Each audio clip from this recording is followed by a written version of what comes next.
Hey folks, hope you're all doing well and welcome to episode 48 of Recommended Album to Review.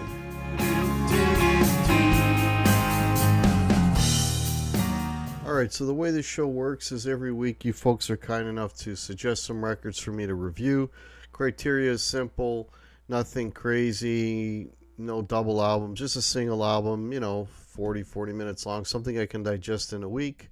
And an album that I haven't already covered on the channel. And then the following Thursday at 7 p.m. Eastern, I will give you my thoughts on that record. So for this week, we've got a band that I'd heard of, but I haven't listened to this record. And this solo record is from 2022. The album is called Private View, and the band is Blancmange.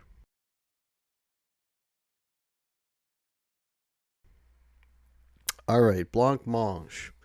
So they were part of that real late 70s, early 80s kind of electronic pop that was going on. Bands like Depeche Mode, Human League, New Order that were doing like more keyboardy stuff, with pop hooks and so on. Well, this band was a part of that, and I think the only member left, and again, I don't know a hell of a lot about this band, but the only member left, or currently that appears on this record, is Neil Arthur. But it used to be Neil Arthur and Stephen Luscombe, I think, were sort of the main guys in the band, and then I'm not sure what happened to Stephen. I'm not sure. He's no longer in the band. I'm not sure what happened to it. It says right here, the duo amicably broke up in 1986, but then reformed in 2000, releasing some more records. Oh, and then he left again due to ill health. So there you go. But yeah, so this is a relatively current record, Private View, and it's a throwback. When you listen to it, it sounds like it came out in early mid 80s, early mid 80s. It's a real throwback sounding record. It's really really cool. I dig that stuff. I in the day, like the Depeche Modes and Human League and OMD. I loved all those bands. So I really like this type of material. It's when it's catchy, it's got some nice hooks, nice groove to it. It's all drum machines and all that. But I don't mind that within the context of a decent sounding keyboard part and a good melody. It works. Anyway, so let's go through the tracks. All right, the opening track is "What's Your Name." Again, it's a throwback. Even the keyboard sounds that they're using are really really classic vintage, if you will. Not a bad song. It's got a pretty good, melody hook to it. Could have a little more going on, and it does. It gets a little bit repetitive, but the hooks are there. But all in all, not a bad song for a starter. What's Your Name? All right, the next track, Sometimes These. This is one of the better tracks on this record. It's either a guitar or a keyboard sounding convincingly like a guitar on this. Not that that's not why it makes it, one of the better songs on here. It just is. It's got a nice hook, nice riffs going on it. Again, these songs, they're real straightforward. A B bridge, and then they're out, right? Chorus and they're out. And but this one has got some really cool parts in those A-B sections that, make it pretty hooky. Not a bad song. All right, Reduced Voltage. This is kind of a little bit of a funkier type of tune.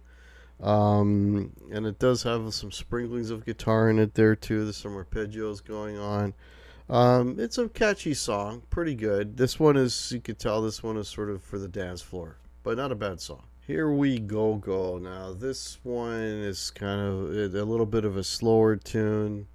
Not a ballad or anything, just kind of a little more laid back.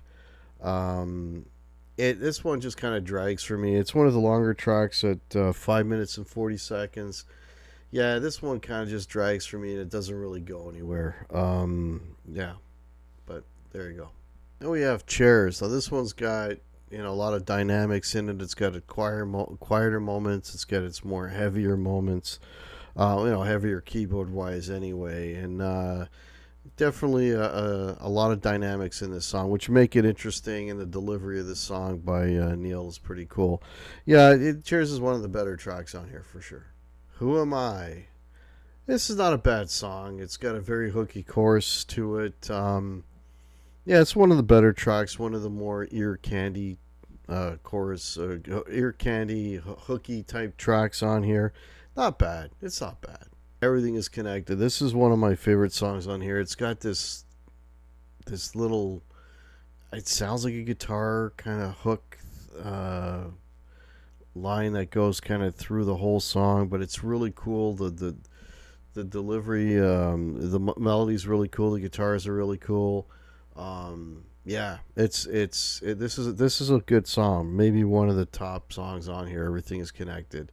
Just it sort of grabs you from the beginning with that chordal hook thing, and it takes you right to the end. And it's a well constructed song. Very good song. I Tried to Be You. This one just kind of lays a little flat for me.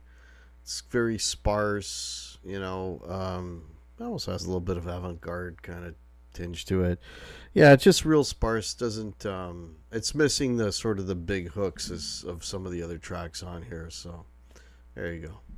And the title cut, Private View. This has got reminds me a little bit of maybe some of the Bowie stuff. When he was doing that more electronic stuff around, I guess, around the same time, maybe a little earlier than this. A little bit of experimentation, but yeah, just this one kind of falls flat for me too. Being the title cut, you'd think this was like the big single, but it's not. So, yeah. And the closer, Take Me. This is kind of a pensive type of song. Pretty mellow, again sparse, but it's got some nice. Got some nice piano in there along with the with the synths. This song's it's a nice closer. It kind of sends you off on the right note. So what do I think about this record as a whole? As a whole, it's okay. It's really okay. It's not great. It's okay. There are some moments, but there's not enough moments to kind of put it over the edge. There's nothing here that absolutely kind of blows my mind to, make it more than okay. It is just that okay. And as an okay record out of 5, 3, depending on mood, maybe 3.5 would be like the maximum that I would give this. And considering that I do like this style of music, that again, that mid 80s keyboard bass stuff, that keyboard centric stuff, like I said earlier, but deep, with Depeche Mode and Human League and OMD and earlier on, I guess, Kraftwerk. I do like that style of music, and it was kind of cool listening to this record, even though it came out in 2022, because all the sounds, like this could have came out in like 83 and nobody would have blinked an eye, because all the sounds that they use, all the synth samples, the drum machine sounds, everything sounds like it came right out of that period. So that's kind of cool. It's nostalgic. Let's put it this way. That's what I'm looking for. It's a nostalgic listen if you like that type of material from that time period. But there you go. So if you're new to the channel, please consider subscribing. Please hit that like button. Thanks for watching, and if there's something you would like me to review, please put that in the comments and I'll check that out next week. And I'd like to thank the subscriber who suggested this record to me. Much appreciated. And yeah, we'll catch you next Thursday, 7 p.m. Cheers.